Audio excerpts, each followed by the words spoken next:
Welcome back to episode 53 of the Block Runner Podcast. I'm your host, William, always here with your co-host, I-Man. What's up, man? Dude, welcome back. It's been a week. It has been No, actually, it hasn't. been like 4 or 5 days. Yeah, something like that. Feels good, though. Feels good. I feel a little more refreshed and replenished, ready to go. Yeah, we've been pulling all-nighters pretty consistently this past 7 days or so. And today is February 28th. So we are 8 days post-DCL launch. Mm-hmm. 8 days, eh? 8 days.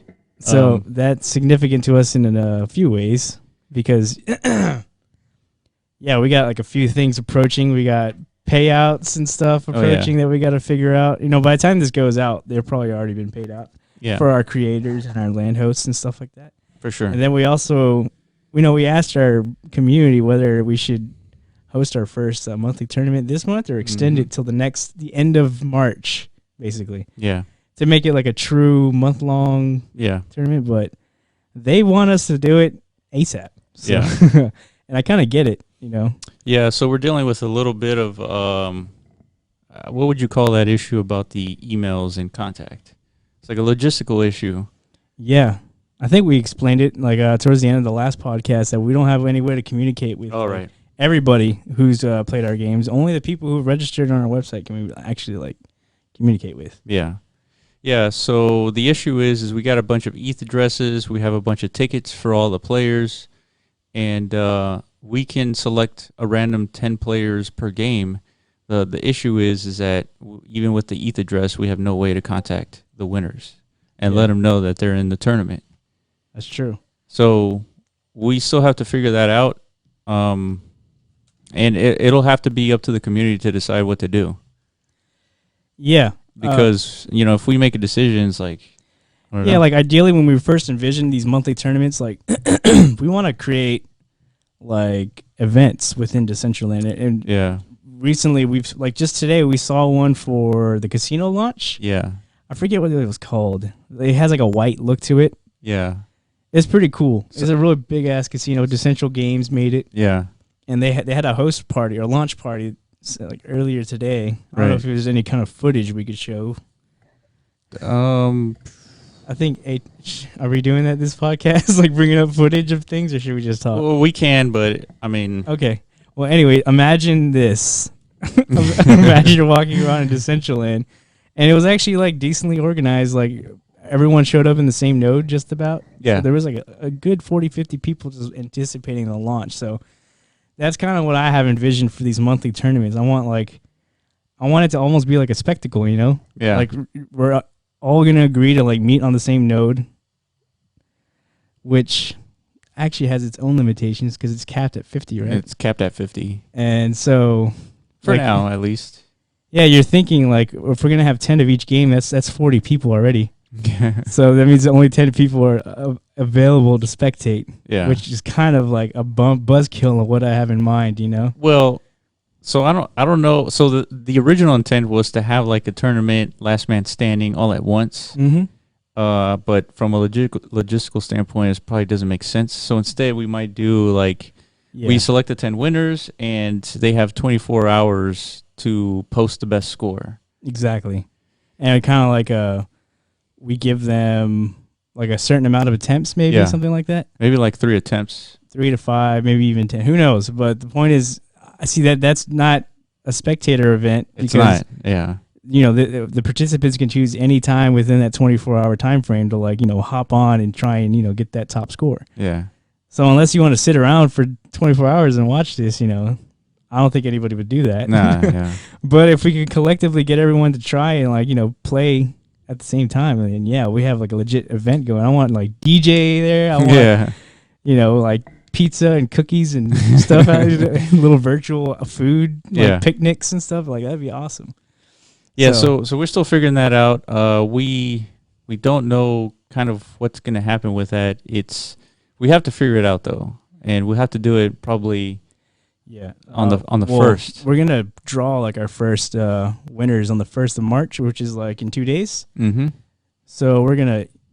I mean, you're watching this probably like after the fact, most likely, but we're gonna email blast all of our users on MetaZone, so at least everyone gets like a notification. They're aware that within the next couple of days, the winners will be announced. So think of it like this is like a trial run almost. This isn't exactly how we want it to be envisioned. It's subject to change in the future. Mm-hmm. But the mechanics are the same. Like we're gonna use a random generator script to actually select the 10 winners from each game. So nothing changes except like the event aspect of it. Yeah, and if you played 50 times on a single game, you're in the list 50 times. So that random number generator, you have an advantage. Exactly. It's like if you're familiar with Pool Together, it's same thing. Yeah. Same mechanics, So yeah, for every die you get a ticket, and then exactly the more die you contribute, the more likely you are to take that monthly pool or whatever. Is it monthly or weekly? It's weekly. Weekly pool? Yeah. Okay. That's interesting. So yeah, same mechanics. If you want to find out more, go to Pool Together. It's exactly the same. So yeah, we'll have to. So if you're interested in what's going on, join our Discord, and we're having a public conversation about it actually. Yeah, and I got to think about we have a decent sized pool, and like the players are excited. They're actually like they average around 400 to 500 mana each. Yeah, except for Orb Jumper, unfortunately. So, but we're still gonna have a competition there, so I'm gonna introduce some NFTs as rewards, or even our own metas we're gonna give out too. Some of them. Oh yeah, that's true. Yeah, I got a couple houses ready to go, so I got to find some more gifts. More things to throw out there. Right. For sure. Right. Like I said, I want this to be a spectacle. Yeah. So that's one of the things that we're doing. The payouts to all the landowners. Yeah. And the payouts to the creators. So. Yeah. Our bestseller right now is Omniboard. Definitely. It's not even close. You're right. And and that's something we did not create. Yeah, that was a community contributor who just he put that out into the ether. Yeah. And then he was. I think that was like the first contributor. I think so too. And as soon as he contributed it, like somebody actually bought it the next day, and this was like during the beta phase. Yeah. And I think it was Frankie that bought it. Probably. And so now that it launched, every now and then we're getting notifications that somebody bought it. Yeah, we're noticing that they pretty much become like necessary bundles with like any other meta purchase. That's true. Because it adds like a second layer of potential revenue stream for these landowners. So that's right. Not only do they have a game being hosted on their land, now they have advertisement space essentially. Like imagine like you owned a piece of land in the real world, like off the side of like an interstate highway or something like that, and what do you want as much shit on there as possible to bring you money. Like you see it, like I'll see car lots all the time, and then they have like a giant ass billboard in the middle of all their inventory. Right. So like whoever owns that land is making multiple income. Yeah. So it makes sense. And plus the game itself, it provides some like attraction tool. And so once you've attracted the players, might as well advertise to them. So it makes sense. True. So we're working out right now. The Omniboard is like in a primitive version of everything is manual. So anytime somebody wants to make a change, Will over here has to like manually swap out images and stuff. So we're trying to streamline that and make it more turn it into like a smart board. Yeah, smart board where the advertiser would just go and click on it. It'll send them to the MetaZone site. It'd be awesome to just do the interface right within the game and upload images, but DCL doesn't allow that yet. Not yet, but I'm pretty confident like that's going to be a thing. I'm sure it will. It's just I think what they're dealing with is uploading like nefarious content, which I understand, but again, like we all have our views on like nefarious content and kind of navigating those waters. But they're trying to be careful about it. We get it.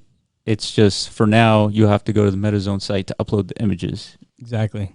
So I think we're still like bouncing around how we should finalize the end product, but more than likely it's going to end up similar to Graffiti Wall, meaning like when you interact with the board, it's going to prop up some type of interface where it's going to redirect you to our MetaZone app. Yeah. And you do all the editing from there. Yeah. And so each board's going to have its own unique look, just like how each Graffiti Wall has its own content. That I think is what we're going to end up doing, but we'll see. Yeah. It makes the most sense to me. Yeah, and the other kind of iteration of it was interacting with with one Omni board. You're actually could pay for access to all the Omni boards. True. The problem is that if you own an Omni board and you have your slots filled for, like, let's say a local advertisement. Exactly. I don't know if you want your ads to be superseded by somebody else. Exactly. And we've seen actually some hosts, they're just using the Omni board as like their own personal advertising tool. Yeah, like they just put whatever they want up there. Maybe they want to put a message of the day, like, "Hey, fuck Trump" or something. Yeah, it's kind of like a multi-layered graffiti board in a way. Yeah, we've seen some people use it. They don't want to advertise anything. They just want to display messages. Yeah, which is totally cool. Yeah, I mean it's but you don't want their messages to get like wiped for like some tissue paper, whatever the fuck ends up sponsoring. Stuff. That's true. It makes sense. So, I mean, those things we got to figure out. I mean, I would imagine if you own an Omni board and somebody's willing to pay you like 500 mana to supersede your images, like you would consider it. Yeah, you definitely would. But that's the big debate and the big question in my mind is the advertising board was like, obviously we didn't create it, but that was one of my original ideas. Yeah, that's why it was. That's why I bought my roadside estate, because I imagined, the land closer to the center Genesis was going for so much. I was like, dude, there's no way anyone's going to develop anything here. Yeah, right. What they're going to do is like, it's going to be the middle is just going to be a sea of ad boards telling people to go outwards, giving people coordinates and stuff. So I was like, I'm going to buy this. And you were pretty accurate. You go towards the center and there's nothing there. There's nothing there, And so that's what I'm saying. I don't know if initially I had the foresight. Speculation that like my parcel, since it's so expensive, I would demand a higher price for you to advertise on my board, right? Because that's true. It's more expensive, and you would assume there'd be more foot traffic there. It's true, but that hasn't been proven yet. There isn't more foot traffic there yet. Yeah. So, but I think there's a lot of value in manipulating an Omni board so that it affects all of them. Like if you're an advertiser, you're willing to pay because you know that there's 20 Omni boards out there. The other side of that is literally if you're so gung ho about your ad, then you just have to individually like go upload your ad, or maybe disconnect it from the network. Think about that. Like you buy an Omni board, it's automatically connected to the network, the network of Omni boards, and if you disconnect it, then it's completely independent from all the ads, all the network of ads, and so. So the connected network means all Omni boards share the same images, and so if somebody wants to advertise on there and it's already filled, then you just add yourself to the queue, and after the month is up, then the new picture is shown. Yeah, that works too, definitely. So I mean, you can do maybe it that way. Maybe some kind of Omni board DAO will form because there's so many of them, and then like the community votes on like what do we want all of us to display this month, and then it's like click. Well, we got 60% consensus. Is like we're all gonna display Coca-Cola this month or something. Well, I think it's really who pays the most, really. Yeah, I mean that's like obviously the most favorable or ideal situation for an Omni board owner, right? Yeah, you kind of want like a bidding war to start for your space. Yeah, and this is actually very important because I don't remember how many Omni boards we have, but it's close to 20 or so. And I want to say that's like 20 parcels so far where the Omni board exists. Yeah. So think of the advertising power that you can command as a collective group when somebody's trying to advertise something. Yeah. And that's on 20 parcels all scattered throughout Decentraland. I mean, if it grows, it's going to be pretty much a superpower of advertisement. Definitely. And so you would be able to command pretty good mana to exist on all the boards. So, and of course, since if you own an Omni board, you want to disconnect it from the network and advertise whatever you want, I mean, you should be able to do that too. Yeah. But then you're not seeing the revenue potentially. Yeah, and that's another thing. Is like, I mean, yeah. Oh yeah, go ahead. How much? Like if your Omni board gets populated by some advertisement, like how do you share that revenue of with the other 20 people. Exactly. That's what I don't get. Yeah, that's why I think that. every board has to have its own like. So the way experience. that Corv was saying was that you only get paid if somebody interacts with your board and replaces the images or adds the queue. Yeah. Because think about it. If your board is in the corner of Decentraland where nobody goes and nobody's going to interact with it, therefore you don't get paid. Yeah. Because why do you deserve equal share of exactly. But if Iron Man deploys an Omni board on the right next to the road, a roadside parcel, right next to the plaza, he might get a lot more clicks. He might get a lot more interaction. Yeah. And therefore, he should be the one getting paid. Yeah. I mean, it's going to be real hard to kind of like, instead of like trying to track like analytics of like, foot eventually, traffic. So Decentraland, it's a website. So we do have access to a certain extent of traffic.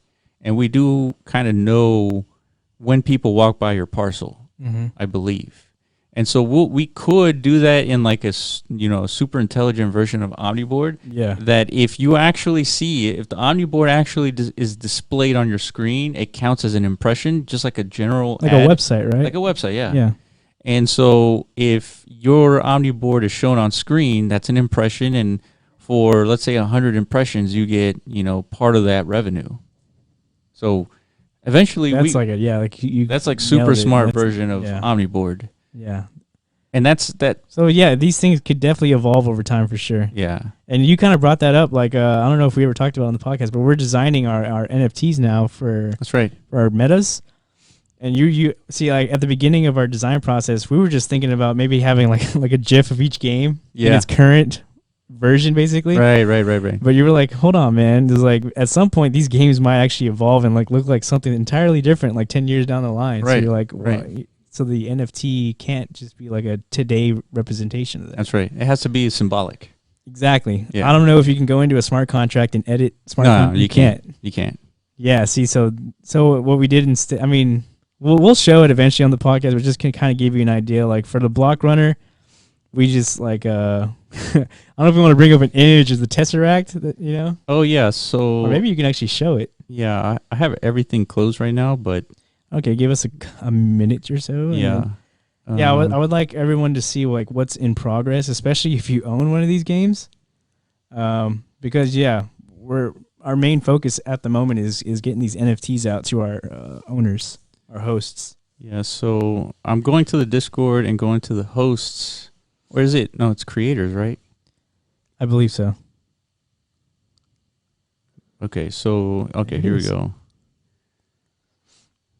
Yeah, I guess we could show all the versions. Maybe you guys watching this can kind of give us like your feedback, which one you like the best. But these are like early renditions. She said they're like low resolution, right?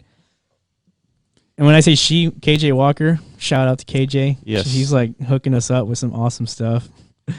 She's like a DCL like veteran, like gangs, like straight OG.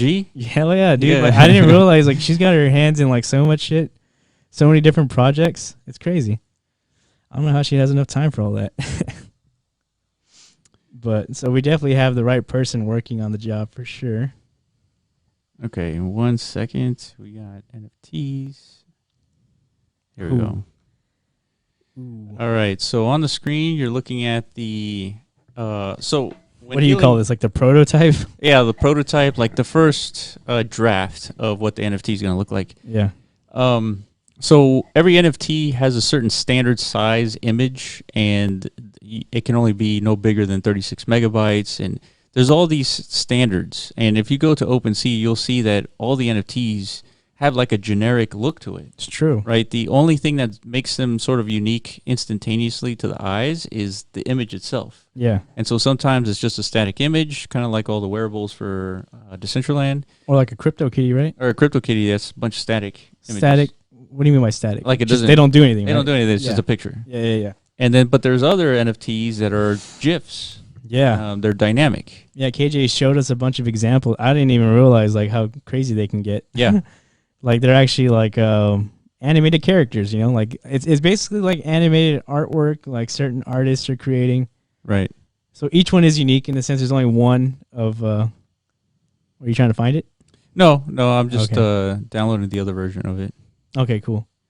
But yeah, keep going. You were explaining NFTs pretty well. So, My bad. so no, it's they all have standards, and you'll see here that that's how NFTs work. I mean, we're sort of like going through the kind of understanding phase of like everything with NFTs, and we want to make sure we do this right and future proof it. Yeah, because we want this to be coveted. Exactly. Right. So here's what the first GIF looks like. So we did want to do an animated one, and so like this is like the first prototype version of it, and you can kind of see like kind of what we're thinking. And we were talking to KJ Walker, and we were telling her, it was like, we want this to be a symbolic representation of, like, for example, the Block Runner NFT. Yeah. And so there's only 25 of these that are going to be minted. Right.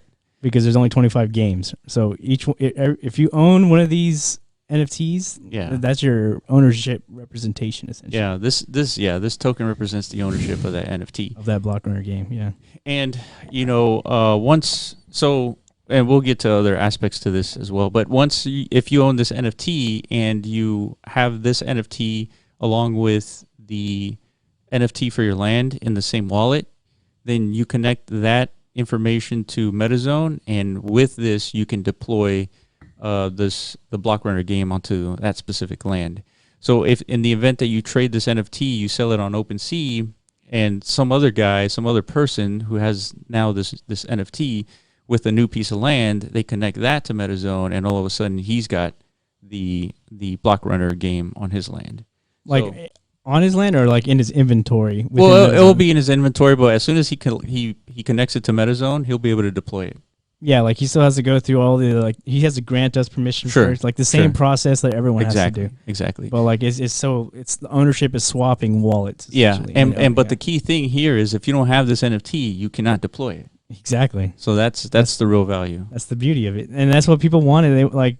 They want that verification that the asset they own. There's not going to be any more of these. Yeah. There's only 25. That's what we determined to be 25. But you could easily create a meta and upload to MetaZone and just make it one of a kind if you want. Right. That's kind of the vision we have. Give that flexibility to creators and for land hosts, like they have an actual tangible asset now. I mean, I don't know if tangible is the right word. I'm not sure if tangible only qualifies to like physical things, but yeah, like this is oh yeah, let's show that. Yeah. But the idea of the I like at the beginning I wanted the see-through cube, kind of like representing what if you go to our MetaZone tower or any of our cyber towers, that's kind of like our look. Yeah. Like everything is like see-through and like glassy looking, you know? Yeah. So I was like, that's what should be like the shell. The essence. Yeah, that's like the shell, and then within it is what whatever represents our meta. And then Will took it like another step past that because he's like a movie nerd. This is what is this? This is Avengers, one of the Avengers movies. Yeah. I'm probably gonna get so much flack for not knowing what this is, but okay, explain to me what this is. Okay, so remember in the Avengers movie, there's this enemy called Thanos. Yes. And so he's got these gems that he has to collect in order to wipe out half the universe. And the reason why he wants to wipe out half the universe is because he wants to save humanity. He wants to save people by wiping half of them out because there's not enough resources for everybody. So his logic is that if he wipes out half of life, that there will be an abundance of resources for everybody else. So he's like some kind of like highly evolved AI or representation of that, maybe? No, he's an alien. He's like, I don't know what he is. He's sort of like a god or something, like Thanos. And so anyway, so one of the gems is in this Tesseract. One of the 5 you said? There's 5 or 6 of them? Yeah, 5 of them. Okay. And so one of them is in there.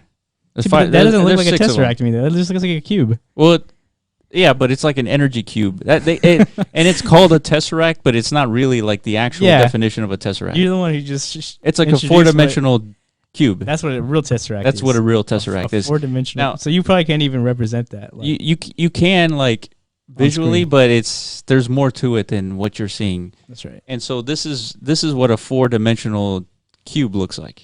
Like an actual Tesseract. Yeah, but 4-dimensional cube is actually different. Like it's it's harder to represent in reality. You'd have to have like other tools, like you know. That makes sense. I mean, so we were saying it's like, okay, so let's do an NFT as a symbolic tool to showcase each of the games that we have and everything that we're doing for MetaZone. mm-hmm. And so we told her, like, take the idea of the walls moving and, you know, just show that in the center of this tesseract. And that's why we got this. And so she did a good job of representing exactly what we were talking about. Yeah. And then I showed her the image of the Avengers Tesseract, and then she came up with this. And so because of the limitations of the actual GIF and NFTs, is like to make this more higher fidelity would block what you're trying to showcase. And so that's why it looks a little bit more staticky and kind of more energy. That's what you wanted, though, right? Or well, you wanted it to be like a persistent energy field, but that would blur the. Yeah. So more. Yeah. What I was thinking in my mind is like you would see like this energy, but you would have like glimpses of walls just like rotating inside, and yeah, you won't be able to see it perfectly like you can this one, but I think it's probably better that it's a cleaner version. I think so too. But I like what you're talking. Like it would be like a lot more. Like illumination coming from within the cube? Yeah, and the idea is like this is a token. This is the source of the game is right here. Yeah. And that's what to me that's what this represents. It's like a source of energy. To me, like I equated because like this shell, this cube, this tesseract is going to be persistent for all of our metas. The only thing that's going to change for every continual NFT is like the internal. Like for Pack Runner, it's not going to be walls. It's going to be probably a ghost. Most likely, it's gonna be the ghost doing some stupid shit. I don't know. We'll see what he ends up doing. Yeah. Hopefully, KJ comes up with like a really cool animation for it. Yeah. But and then we'll figure out the rest of them. But so to me, this like Tesseract shell is kind of like almost like a Pokeball representation. Yeah. There you go. like you know, within each Pokeball is like a unique Pokemon. So right. That's kind of like what snapped in my head whenever we started designing this thing. I was like, oh shit, dude, we're making Pokeballs here, but that's totally cubes. What this is. We're making like cube Pokeballs. Yeah, and it's a cube too because think about the parcels in Decentraland; they're all cubes. Yeah, it fits with the whole low poly square looking Minecraft thing. Yeah, I mean cubes are in right now. Yeah, they are. They are. They're definitely in. Fucking cubes and squares, dude. Nobody likes round edges anymore. Yeah, they don't. Fucking A. So yeah, this is the progress on the NFTs. We're almost there. So if you already bought a meta, and like for example the game metas, you'll be able to. We'll send you these NFTs. So yeah, and I'm guessing like, I just recently learned like actually order of mint is actually like a valuable property to these NFTs are currently. Like I have a 1 of 10 mask. Yeah, and everyone's telling me that means I have the most valuable of the 10. And I have a 10 of 10 goggle. That means you got shit to wear. Like you got the worst goggle you can get. Well, I got the last one minted, so I mean, to you that might mean something. Exactly. 10 of 10. Exactly. So it's complete. Well, there you go. Yeah. See, it's subjective, but I'm being told by multiple community members that it's bullshit. Number one, completely subjective. But I mean, it's just. Somebody's willing to pay you more for a 1 of 10. I mean, that's what it is. Like in like an actual collector's mindset, like the first edition is always the best. Yeah, for sure. That makes sense. So it's the case with a lot of things like basketball cards and Pokemon cards. But those are actually printed out. Yeah. You know, these are like minted all at once, I think. I don't know. Yeah, we're about to find that out. Yeah, actually. we are. We got to find out how these things are actually created. Yeah. And then actually create them. But what I'm saying is, I guess we're gonna have to assign NFTs based on when you bought them, essentially. Yeah. Like if you're the second person to buy Block Runner, you're gonna get 2 out of 25. That's true. Right? Yeah. You can't just randomize it. Like. Yeah. No, that's for sure. If you're the first one to buy something, you're gonna get the first mint. But unfortunately, all the first ones are in my possession. Oh, that's true. They're all in my tower, I forgot about that. Yeah, I get number 1 of all of these, dude. Oh shit, I forgot about that, dude. But I mean, I was thinking about that the other day. It's like, yeah, I feel kind of bad. Like that. I guess. No, I mean, you took a risk. We all did. We all took a risk. I was thinking of like, should I put these on the market whenever we get these or no? Shit, I don't know, dude. Dude, they're like freaking treasures, man. They're like babies. I can't let these go. I mean, that's the order of operations in terms of history. Like, that's what happened, right? This is like a representation of history in NFT form. And I'm out of freaking space in my land. So most likely, Oscar, he's thinking about creating a new game. Most likely, I won't even get it. So, for sure. Whoever is first in line will probably actually get that number one. That's true. That's true. From now on, you guys will get the number ones. Yeah. But damn, that's true, man. You got like the 4 gems right there. I got the first 4 Genesis metas, dude. The Genesis, we'll call them Genesis metas. Yeah. That's what we'll call them. Dang. I got them all, motherfuckers. But dang, that has implications. I mean, the tower has like the all one of 25s. Apparently, to me, it doesn't make any sense. I didn't really think about this until now. Well, yeah. That's You've been thinking of that's how you don't even sleep because I've been thinking about this for a while, dude. It's like because we got to be fair, Yeah. About everything. But this is exciting shit. I actually like. I guess people watching this, we just showed you 2 versions. Oscar actually likes the one on the left, the cleaner one. Yeah. He doesn't so much like the plasma field or whatever that is. Yeah. I guess because it clutters it up. But I actually like the plasma field. I think it gives it like even more pizzazz. This could be just a representation of what she was wanting to do. Yeah, I'm sure. And not the final product. But what do you think about the purple floor? Should that be like removed? Because you see how it goes out of the edges. What about this one? Same thing. It's like a white floor. Yeah. So I think it's just like an animation tool to kind of like guide the animation. Maybe. Yeah, I'm not sure if that's like intent or. But what do you think? Like, would it be better if it wasn't there? It's hard to say. I mean, it would look like walls just like moving. I think the floor makes sense. I think. Okay.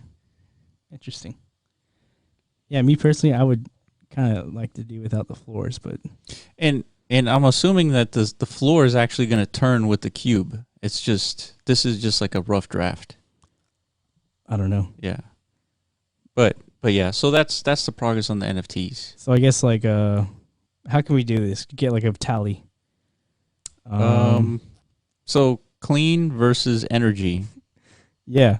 Yeah, so how can we do? I guess just put one in the comment if you like the clean version. Yeah, just say that you prefer the clean version or the energy version. Yeah, just put clean or energy in your comment somewhere. Yeah. We'd appreciate the feedback. So that's that. So we've actually had a bunch of stuff happen this week, of course. So we came out, man. How do we go through this like flow? So we came out with this podcast, and we titled it "How to Earn 50,000 Mana in 5 Days in Decentraland." Yeah, and that was the last one we did. And then it got a lot of buzz. So it got so much buzz that we, in one day, like 12 hours after publishing that video, we got like 130,000 mana in purchases. Yeah. On MetaZone. Yeah, I think we did a pretty good job of conveying like the significance of what we're creating. Yeah. But just simply by comparing it to what's currently existing in the metaverse, like what your options are. Like we talked about this last time. You could either purchase the static NFT that, I mean, it gives you a little bit of flexing ability within the world, or you could like spend relatively similar amounts of mana. Yeah. For an actual like investment that it's not like a money printing machine by any means, but it can be if you actually do your work. That's true. I mean, think about it. So you could print money by generating new games or new metas and. Oh hell! For a creator, you can make some mad money printing machines. That's the one thing we're missing is like. That's the thing. We need some creators to like take notice of that. There's a lack of content. Yeah. On Decentraland, it's just that simple. It doesn't have to be as like complex as like a video game experience. It could be literally like you make a unique like robot that just kind of like roams somebody's parcel. Yeah. And it has some kind of cool animation to it, and you put it on MetaZone for a couple thousand mana, dude, and you put like 100 available. Yeah. People are gonna buy those like hotcakes, dude. Yes, they will. I can almost get. I want one. Yes. Yes. We're getting tons of requests for people to create. I mean, Oscar only has like so much hands. So many. So many. So many fingers. Exactly. You can't just like pump these out like freaking. Yeah. You know what I mean? And so I mean he's getting requests to make more games. Yeah. Right. So the requests are so like serious that they're actually willing to stake like before they're even developed. That's right. I think he's got like 5 people like willing and ready to go. They're gonna have to bid amongst each other, like who's gonna like draw straws, who got number 1, who gets number 2. You know what I mean? Yeah. So yeah. So I think the next game that we're gonna make is like a zombie shooter. Yeah, but Oscar was inspired by the Cowboy one, the Infinity Engines game. Yeah. I mean Oscar, we all were. Yeah, Oscar's made a bunch of games for the Android market, and the zombie game is just a 3D version of another game that he's made before. Yeah, he had like an ant killing game called Bug Zap. It's basically like a tower defense game against bugs. That's right. I used to actually play that game when I was in college, like on the bus rides and stuff. Yeah, I was playing the fuck out of that game. Yeah. So he has definitely like the ability to execute on that, no problem. Yep. But the artwork is a different thing. I don't know. I mean, we're not artists over here. We'll probably get KJ to help us with that too, because I mean that's an art heavy game. Exactly. Yeah, but it'll probably be worth it. You know. Yeah, for sure. We'll be worth it on our end, and worth it for like a potential host because it's something new. Something new. Yeah. Something fun. Something exciting, and it's gonna have the exact same. Most likely, it'll have the same pop mechanics as the other ones. Right. Right. So. Cool stuff. So so that's the game. And then Maddie came out with his video. Yeah. So I've been chatting with Maddie on and off here and giving him updates on everything, and he was commenting on our video too, on talking about how we were, discussing our thoughts on the builder. Yeah. What did he say? So he essentially agrees, but I think for the most part, there's been a good group of people who believe that the builders have some use to it. I agree. Yeah, especially one of the district leaders joined our Discord and kind of like emphasized like the builder is not. I mean, you could use the builder and also integrate the SDK with it, right? Well, the way that it works is that you use the SDK and you use assets from the builder. Yeah, right. So, it's not the other way around where you. Oh, I see. You build a scene and then all of a sudden make that a smarter scene with the SDK. Like so you're just using like the visuals of the builder, like the 3D models essentially, which is beneficial to like there's developers out there that have coding skills, but they don't have art skills. So I guess that can help them. That's true. So there is some benefit. There's some, but your big thing is like, should that be the focus? Like, yeah, should that be the focus? And my thing is no, it's definitely not. Yeah, it should be a platform for developers, and because think about it, if you have the general population make a bunch of builder stuff, there's no incentive to visit those parcels. There isn't. Yeah. I mean, you built a house and you put your NFT picture frame on there, but you go there once, you don't come back. True. It's like a zoo. You go there to one time and you don't go back to the zoo unless you have to. Essentially, like you have like another kid, and he's like, okay, I got it.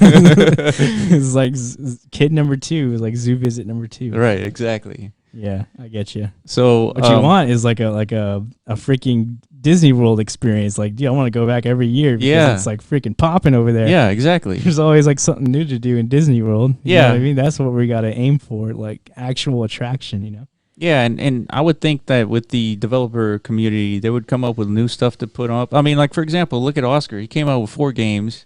Now he's about to work on the 5th one, and like it's just new content being generated because people want it and they're willing to pay for it. True that. That's the economy. That's what happens when you have like market forces dictating where things go. Yeah, and so I think if Decentraland, the community also focuses on bringing in developers, making it easier for them, enabling new ways to interact with Decentraland, like tweeting out from Decentraland, streaming video. I mean, those are little things that they can get added down the line for sure. But I mean, from what we heard from Maddie, he came into our channel and he's like, I mean, I don't think it's been announced yet, but he caught like a glimpse of a conversation about how a client is on the way. Yeah, that's right. That happened last night. Yeah. So, I mean, breaking news. Yeah. To whoever's watching. Yeah. I mean, that's something we've been wanting. Everybody, I think the launch like kind of proved like that's a need. Yeah. This thing, I don't think you could just keep on making these like small incremental changes for the web browser version of it. I think you just roll out a client, and they said it themselves. It's not that difficult to do. Yeah. That's 80% done. Yeah, I think that's exactly what he said. Yeah. It's like we're already 80% there, so we're just gonna do it. It's gonna make things streamlined, like way. Yeah. So creating a client means that the application has access to the hardware of your computer. Exactly. So which is gonna be awesome for me because I have a super rig. You have a rig, yeah. Yeah. So the experience is gonna be much better, less lag, more higher fidelity kind of like experience. Yeah. I would imagine the scores of all the games are gonna go up with the client. Yeah. Because less lag. And this probably like opens up a potential window for like VR developers, maybe. That's true. What do you think? Yeah, no, I totally agree. Throwing that on my ass. I don't even know if that's true. No, that's true because you have access to the hardware. Now you could start like creating some kind of VR realm or something. And then not only that, you have a bunch of limitations with creating VR. So there's the power of the computer, and then the limitations in a scene. So those are your limitations when creating a VR experience. Okay. So should be interesting. Like imagine VR and like Block Runner or Orb Jumper. I've always imagined. The crazy thing is like the games Hack like Runner. Yeah, all the games by accident are like VR friendly. Yeah, that's right. Like, but you also got to be pretty fit to like play it. I don't know if you have to like literally jump. Yeah, that's true. Block Runner. You can just press a button, but yeah, I have an Oculus. I'm trying to think. Yeah, like there's a boxing game on my Oculus Rift, and like to actually crouch, you actually have to get down there, dude. You have to crouch, yeah. Yeah. So we can make a dynamic Block Runner where you have to actually crouch. Yeah, like under a wall that's coming. Yeah. Dude, that's what I'm saying, man. That is not easy. Yeah, man. it's not. All of a sudden it turns into like We Fitness over here, dude. Like people are gonna become like super fit playing our games. Right. I don't know if that's good or bad, because well, you get fatigued now. Dude, I don't know. Maybe we'll make like a fitness version of the games for like actual fit competitors, and we'll just turn it into like a Ninja Warrior type thing. And then we'll have like a lazy mode, just so everyone can play. So I'm assuming they're going to support a client, and then they're also still going to support like the web version for like the casual players who just don't want to like hop into a game and like see what's going on. Yeah, man. That would be smart. That would be smart. Like hardcore players get the client, and then like the casual players are in just a website. But then it would be bad for like obviously for the client players, you're going to score higher most likely because you won't be exposed to lag. Yeah, but if you're going to be like, trying to compete, which is why you're playing, I mean, get the client. I mean, it's not going to cost anything. It's true. So yeah, I guess. Yeah. So Maddie was talking about us probably I think it was collectively earning about 150,000 mana. It's accurate. It's with all like hours counted, it's closer to like 180 or something like that. So I mean, it just proves the point that there's a need out there. I think MetaZone solves that need. It still needs a lot of work. Yeah. And one of the things that people were sharing with us is that there are investors looking for companies being built on, like one specifically Decentraland and another one focusing on NFTs. So that's like another thing that we're going to look into it and kind of see what they say. Yeah. I mean, because like the ones that we've seen, like their mission statement is pretty clear, like that their goal is to invest in projects that are focused on, the betterment of the Decentraland ecosystem or the platform. Like, yeah, that's what their goal. They were trying to find projects to invest in. So right, I feel like we check a lot of those check marks. Yeah, that's literally what we're doing here. Yeah. We're trying our best, and we're running.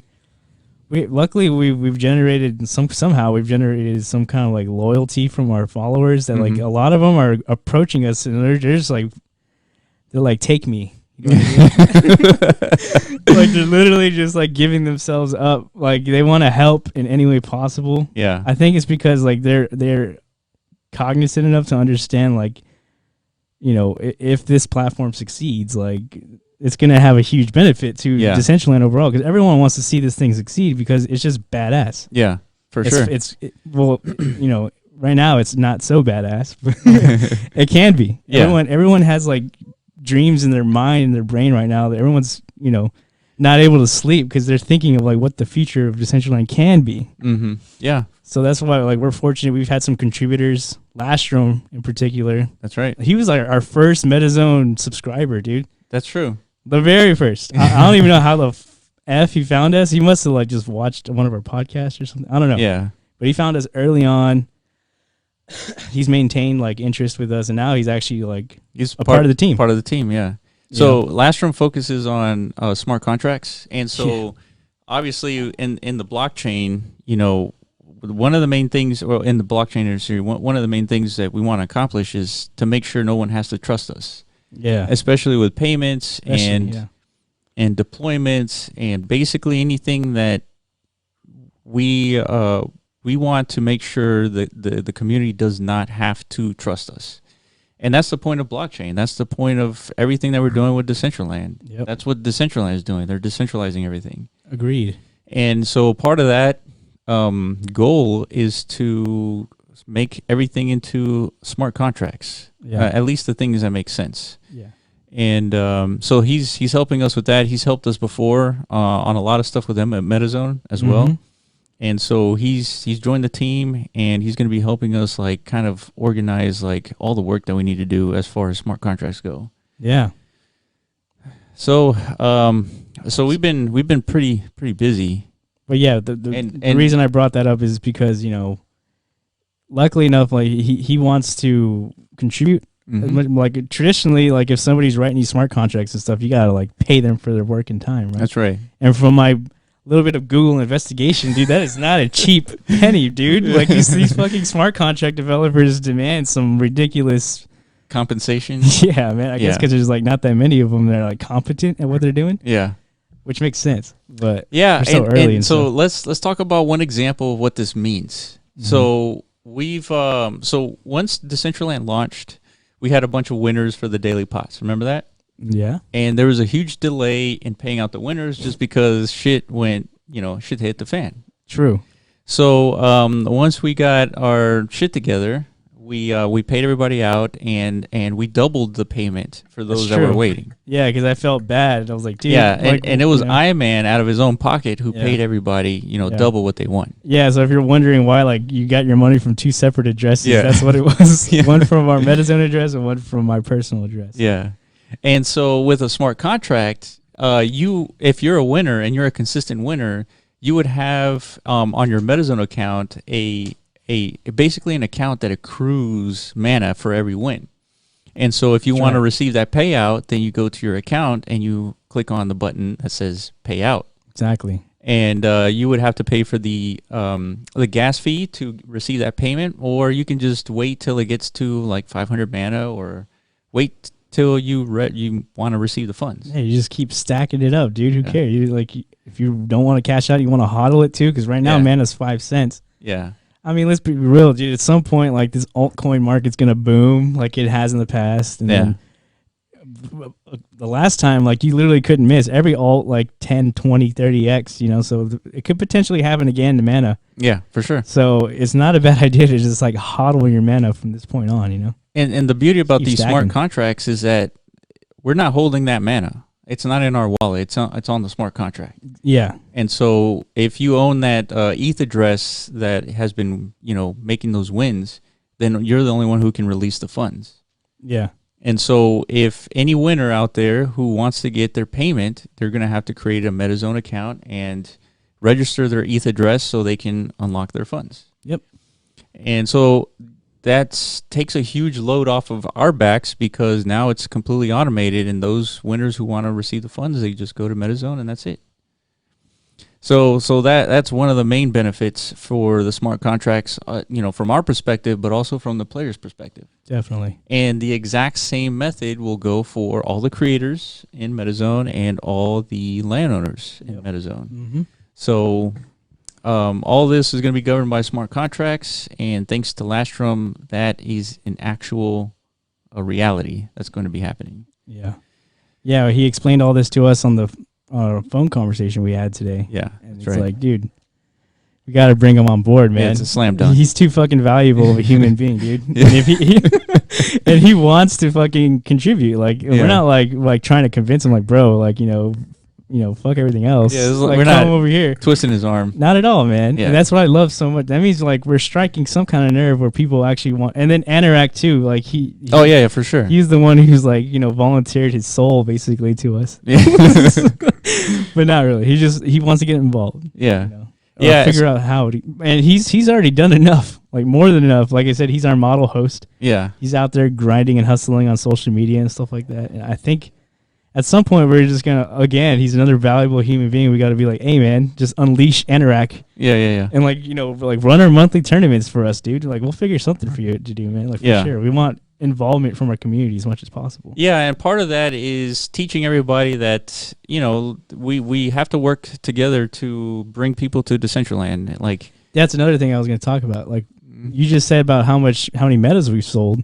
So now we have like a new problem. Like meaning like there might not be enough player activity to go around to all these meta hosts, and that's going to reflect poorly. I mean, it's not necessarily.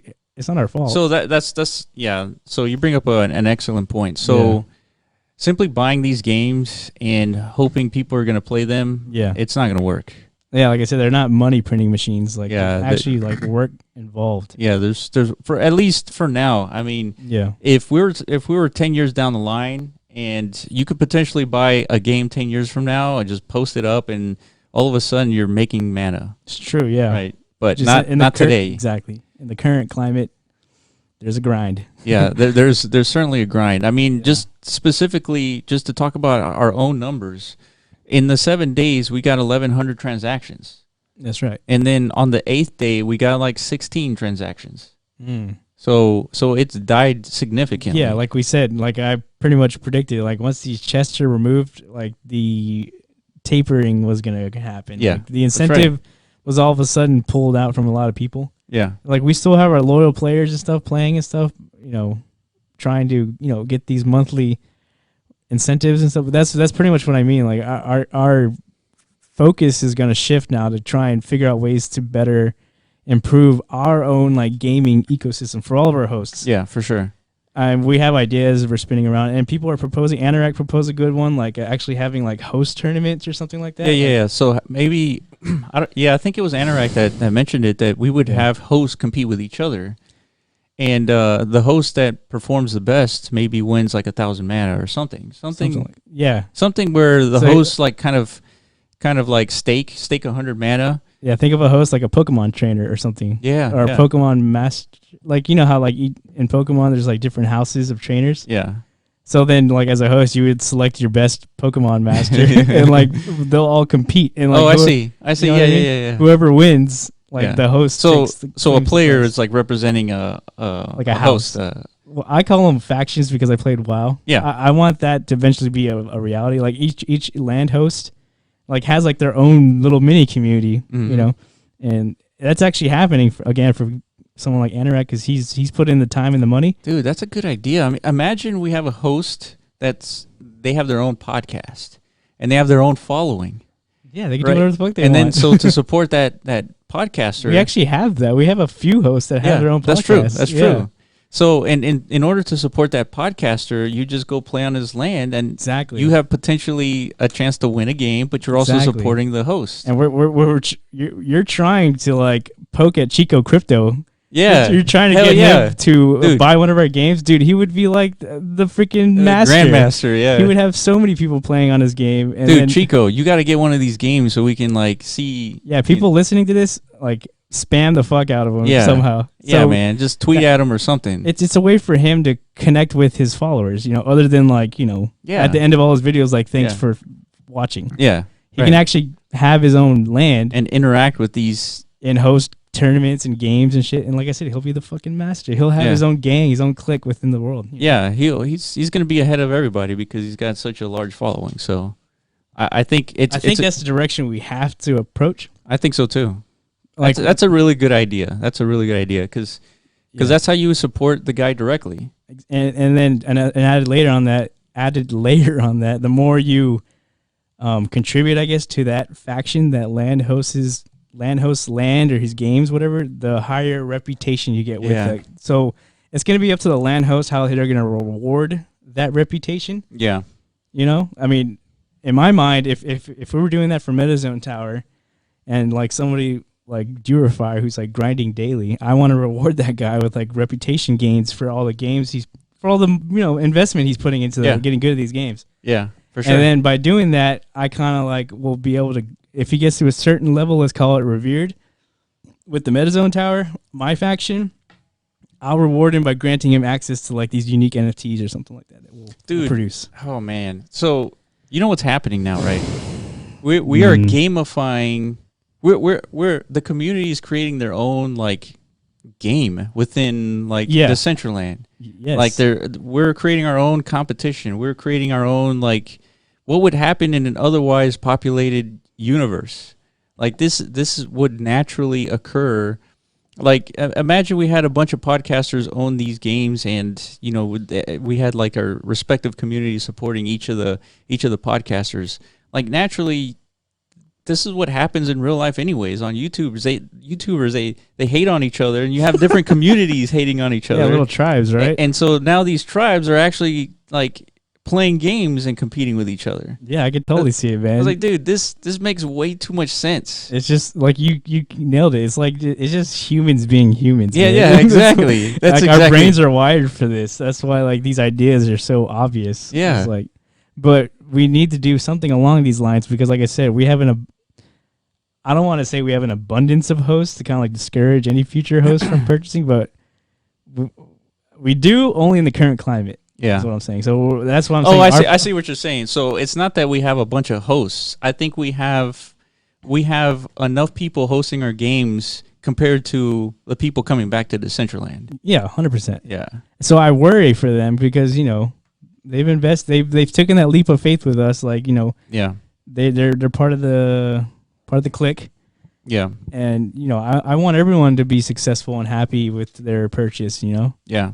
Agreed. That's my goal. 100%. And ultimately, like we need help from the community as well. Like the Decentraland community, the developers themselves. Yeah, we need their help to start galvanizing the correct type of intention from the development community. Yeah. Because if we do that, all of a sudden there's reason to like grind. Yeah, and like you said, it's just it becomes like almost like e-glory in a way. Like in World of Warcraft, there was such thing called like guild tabards, where you create a guild and then like you would design like something you put over your chest to kind of like represent like I'm part of this clique. Yeah. So like each host could create their own tabard. Dude, that's brilliant because now like Chico Crypto could like make a bunch of NFT T-shirts representing Chico. And so you see these factions like showcasing like all their gear from Chico. That's actually hilarious. That is hilarious. I can't wait to see that. Like people walking around repping their freaking colors. Yeah, like a bunch of Crips and Bloods just walking around. Dude, that's so funny. This podcast name Block Runner works perfectly for all these scenarios. Block Runner, what, are y'all gonna start slinging dope now? Yeah. Or what? Like everyone just starts is like slinging their own digital drugs. Who the fuck knows, dude? Who knows what this turns into? Maybe like one land host will be like, the higher reputation, like the more drugs I'll give you. Yeah. Like fake drugs. Who knows? Damn. It's up to the land host. Right. But like I said, everyone has to put in the work. That's what I'm saying. Yeah. us and whoever purchases these things. It's a group effort, Yeah, we may be a little bit ahead of the game, but it doesn't mean that we can put the cruise control on. Yeah. And just wait, because it's not gonna happen, dude. It's not gonna happen unless we do something. I agree. That's what we're trying to do. Yeah. So yeah. Anything else? Oh man, I feel like there was a bunch of stuff. I think there was a bunch of stuff. Oh yeah, we were gonna talk about the coronavirus. Yeah. I mean, we'll save that for. We'll probably all be dead by the time we bring that back up. But yeah, I mean, there's tons of shit, tons of people talking about it. So I don't know if we need to add on to that pile. It's like, welcome back to episode 55. This might be our last. Yeah, freaking. I'll probably just be like, I don't know, dude. Are you worried? Well, yeah. I mean, I'm starting to prepare and buy gear and water and food. Yeah, 4 podcasts ago, we showed on the podcast a footage of what's going on in China. Was basically a month ago, not even. It was probably 3 weeks ago, and that was some alarming shit. That was some terror for these giant trucks shooting all this disinfectant into the air. and like people like dropping down buckets to like get food and stuff. Like, damn, that was insane. And we're like, oh man, it sucks to be them, right? Yeah. But now all of a sudden, this shit's in Japan, it's in Italy, it's in Iran. Right. We got some cases now in the United States and California. Mm-hmm. So like basically, in my mind, this is like full blown. It's a pandemic. Yeah, this is not something that's going to be contained easily. You know. Yeah. Because now we got just like contagions walking around freely when like nobody knows who the fuck they are. You know. Yeah, that's true. I mean, it incubates for about 2 weeks in your body before you even feel the symptoms. Yeah, man. That's it's like you have a freaking alien inside of you, literally. Yeah. Like a microscopic devil. Like taking over. Yeah, dude. Silent killer. That's what's so crazy, dude. Nature is truly metal. Yeah. Like, it's fucking insane. It doesn't give a damn. Yeah, dude, we're over here just trying to freaking do something cool, and like nature's like, nah, nope. dog, nah, dog. It's like we forgot about us, we forgot about Mother Nature. It's like, damn, we gotta think about that, man. That's true. Yeah, we were talking about this like from the economy standpoint. The stock market is down. It's just down huge. You saying it's worse than 2008, like from a percentage wise? No, I don't know if it's worse, but it's definitely on par. Okay. All right. Like this last week, huge, massive sell off. Right. Like, and then we talked about on the podcast too, like, we were kind of anticipating like stocks have been on a 10 or 11 year bull run. Yeah. The market has been looking for any reason to like cash out and sell off. Right. That's right. And this is what they call a black swan event. This is like something nobody could have predicted to happen, but it's the perfect excuse to like panic sell, because I guess the big speculation is like, this is having huge ramifications for like the Chinese industry. And like we've built, like our economy now is built on like a supply chain model that's about like instant delivery, like with Amazon and shit. Mm-hmm. Before it used to be like merchants would have to like stock up on inventory and then sell it off slowly, and then like trash the shit that expires. But now with like AI and automation and like all this, Silicon Valley techery, the supply chain models we have now is based on like data analytics. If something sells, immediately like that replacement is being shipped to you. Like, and now that like China all of a sudden is having all these problems, dude, it's gonna wreck our supply chain. Yeah, that's true. That's true. We kind of like created like a perfect storm for ourselves just because we really love our Amazon deliveries and shit. Yeah, I mean everything comes from China too, right? So yeah. That's that right there is like a central point of failure. Yeah, that's what worries me the most. Like, I mean, the virus is it's scary because people are dying. But I mean, we have viruses already out there. Mm-hmm. I'm just more worried about the economic ramifications. Like this could catapult us into the next recession. Yeah, that's true. And ultimately, like recessions are way more deadly than viruses because like people start offing themselves and because they're losing so much money. Mm-hmm. People go crazy. Right. But yeah, sorry to end it on such a somber note, but it's something we need to talk about. Like something we all need to think about, Yeah. There's things happening outside, Yeah, we can't ignore the stuff happening outside. We can't. Like, because it affects everybody. Yeah. Like if we can't like go out and get food, that presents a problem for the podcast and MetaZone and all that. Yeah. For real. So yeah, I think we've covered everything in terms of like community stuff on MetaZone. Yeah, I can't think of anything else.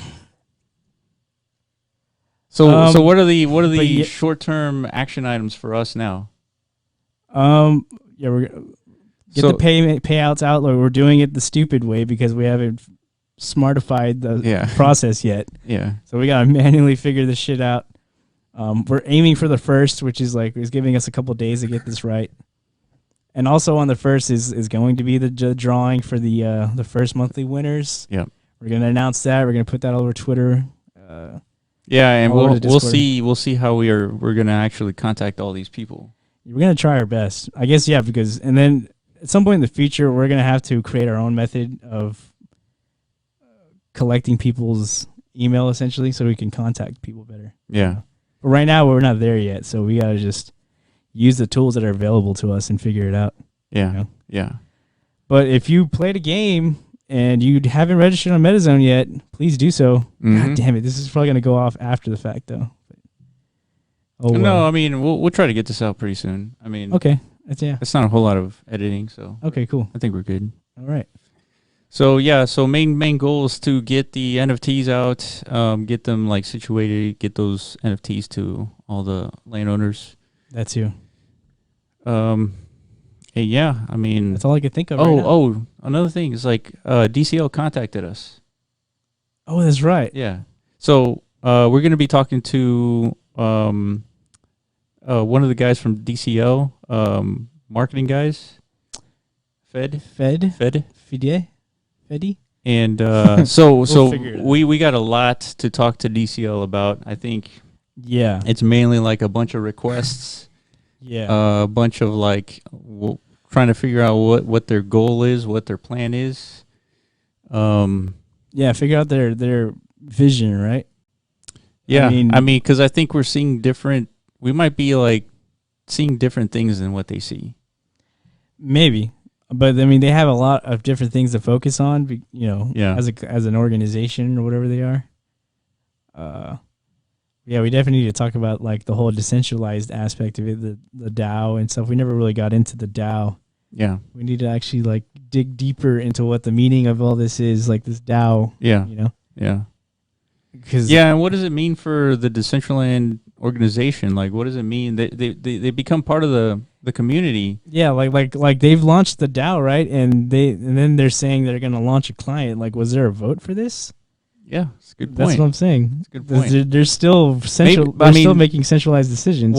No, not necessarily. They're a community so they're part of the community and they're making a client. Okay. I mean, we can make our own client too. Okay. I mean, we're making the marketplace for like custom builds and games and stuff. Okay. I mean, they're just making a client. But they're not supposed to update like the SDK, right? Well, that's a good point. I guess we got to ask them that. Maybe we are the ones who have to update the SDK. Apparently, that's what a decentralized DAO or whatever is supposed to be all about. Like, we got to all agree what needs to be changed. I can already tell like the DAO is a very slow process. 100%. Like, this is like the big experiment of blockchain. Maybe the DAO should be more like a voting mechanism, where in the sense that we're voting Decentraland, the community member Decentraland, to continue updating the SDK based on requests from the community, and that's their responsibility. Yeah. That way, we make some progress with the SDK, because if it's just like actually decentralized and anybody can go make those updates and then it has to be pushed according to a community vote, like it's just going to take too long for these updates to happen. Agreed. So, I mean, we have all kinds of questions for Decentraland. Yeah, that to me is one of the more interesting. That's what attracted me to this whole space, is like, how the hell are humans going to like figure out? Work together. And yeah. Like that's not like a human thing. Yeah. Like, at least not yet. This is one crazy experiment, Yeah. People need direction, so like there is no consensus on like what the direction is. Like, how do you achieve anything, Yeah. So exciting times ahead. So are you in agreement? Like, what do you think overall needs to happen in order to bring people to Decentraland? Is it so you do agree that it's the SDK and creators? It's like, to me, it's like when a game company comes out with their console, the console only sells if there are good games, exclusive games for that console. Mm-hmm. And so the way that I look at it is, if you have the development community making games or anything for Decentraland in a unique way with the SDK, that's like exclusive content for Decentraland. That stuff brings people to Decentraland. And so that's why I'm advocating for more work on the SDK, more dynamic access to different things, from the web. Yeah. Streaming, See, Twitter. It's weird because Decentraland is just so broad. You can't like pinpoint like one like niche. Like Second Life, it was pretty much agreed upon, like everyone who's involved in that community like we're trying to create a Second Life. Like we want realism to be the thing. Mm-hmm. So that's why people onboarded onto that platform, is because like all the developers were focused on creating this like immersive reality platform. Yeah. Or virtual reality platform without the VR. Yeah. So it worked. And then the people who were kind of like looking for that kind of escapism and that outlet, they naturally gravitated towards it. Yeah, for sure. Decentraland doesn't like, there's like probably like a group of people who want to do something similar. Like realistic. Realism. Yeah. And like a Second Life type escapism. But then there's like an obvious like gaming community. There's like indie game creators or like, so it's like spread. Yeah. So it's kind of like confusing, I think, to like a person like, what the hell am I doing here? Yeah. But I think that's part of the attraction, though. I think so too. I think because you can see all kinds of stuff, like retro to realistic to that's the whole idea. It's supposed to be like fucking wild, crazy, ridiculous land. Yeah. Like I like that, but from a marketing standpoint and stuff like that, like, that's tough to visualize and like understand from like a normie perspective. But we have examples in real world, like Seinfeld. That show was about nothing, which you have not seen. Damn it, man. No, I just straight up don't like that. You show. don't like it? Oh, okay. Well, that's different. But you've seen it. Theme song, like, like I can't handle that, dude. Like every time I heard it, I just click next. No, dude, it's good. Man. Nah, dude, I can't get past that. No, it's not happening. But you know what the show was about, right? No. Jerry Seinfeld is like a comedian, right? Yeah, he's a comedian, and then he's just living in New York. Yeah, but the show was about nothing. It's like, exactly. It's just a guy. Yeah, and his friends. Yeah, and talk about random stuff. Yeah, no thanks. Well, that's what Decentraland is. Like, you can't really tell somebody, like, this is what you do in Decentraland. It's more of like, it's a world populated by its users, and go check it out, and that's it. Yeah, but that's the big. We haven't figured out as a collective of developers like what to do. That's why it's so empty. Well, so it's like up to the individual developers to like contribute like what they want it to be, and then once that happens, then like the casual stroller by might like enter the world and be like, oh shit, there's like actually a lot to do in here. Yeah, that's like the point where we might actually hit some kind of like critical mass or something. Yeah, I agree. Like right now, it's not there. It's just not there yet. Yeah. So what do we need to do? Fuck, you'll find it. But I know deep down inside of me, man, I truly believe, like, at least to attract like a core population in the beginning, is like you need to create some type of way for people to earn mana. Just like play to earn, and that's like a thing. That's like a phrase in blockchain. Play to earn. Yeah. Meaning you come in with a zero balance, you can come in and do something in the world, and you're going to leave with some cryptocurrency. If we could achieve that somehow, that's the beginning. That's like creating like an industry layer for Decentraland, I feel like. Oh, I remembered what we wanted to talk about. I think one of the things was creating an incentive structure, which is what you're talking about, where you are earning mana, but what I was thinking was you would earn NFTs. Because like one of them, I don't think that works. But go ahead. Why is that? Just because that's like friction, man. Some people don't want to like hold these NFTs and like try and liquidate things that are like they take months to sell off and shit. Okay, we're having that problem now. Like people have all these. Because there's a flood of NFTs of like just by going and opening a chest. There's a flood of NFTs. So that's a problem. So what I'm saying is like earning these NFTs. Like the only way you can get this rare, mythic token is if you've been leading the leaderboard for the month. Yeah.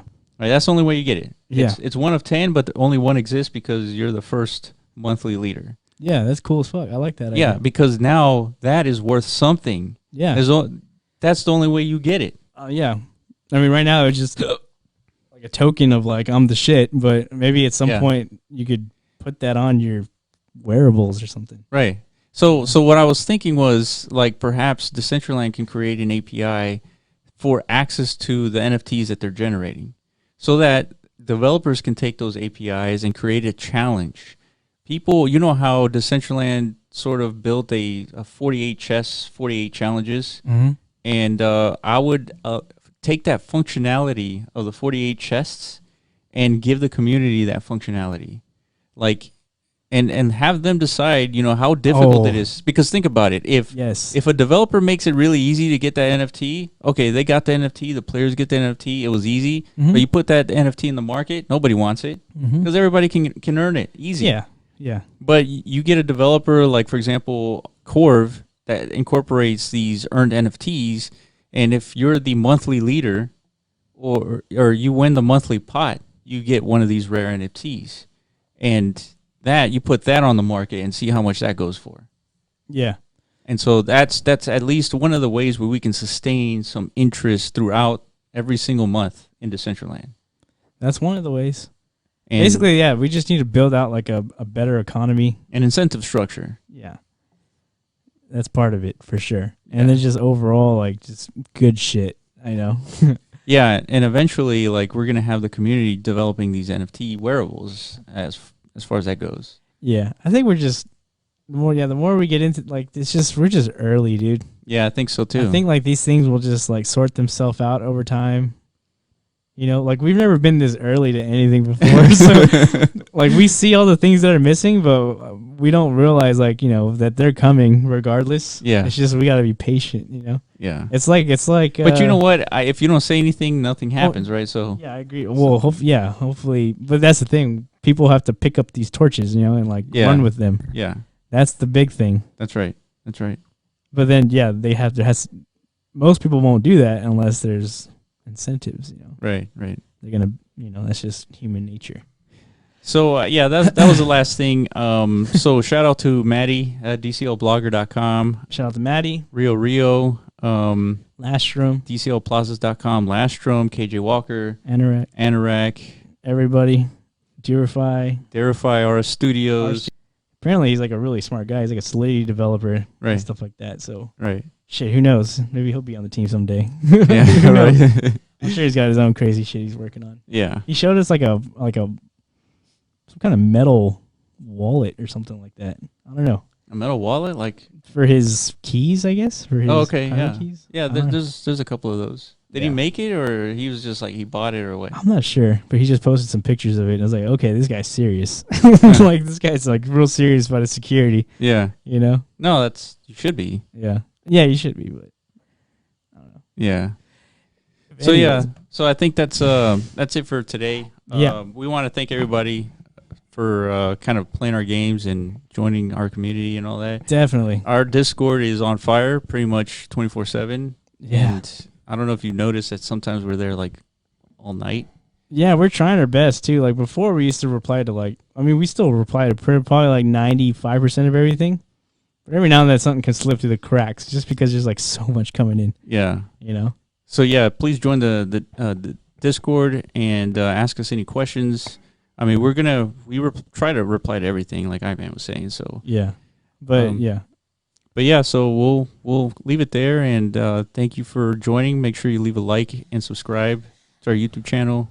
Follow us on Twitter, theblockrunner.com. Yep, and then all that. Yeah, but like you said, we got Decentraland coming up. We're gonna have a nice little discussion with somebody from their team, and then we already had the Sandbox interview. We're gonna put that out pretty soon. That's true. So we got two competing platforms you guys can like watch back to back and be like, who's gonna win? Yeah. You know what I mean? Yeah. So we'll see. So yeah, that's it. Appreciate it, guys, and we'll see you next week. Peace. Wash your hands.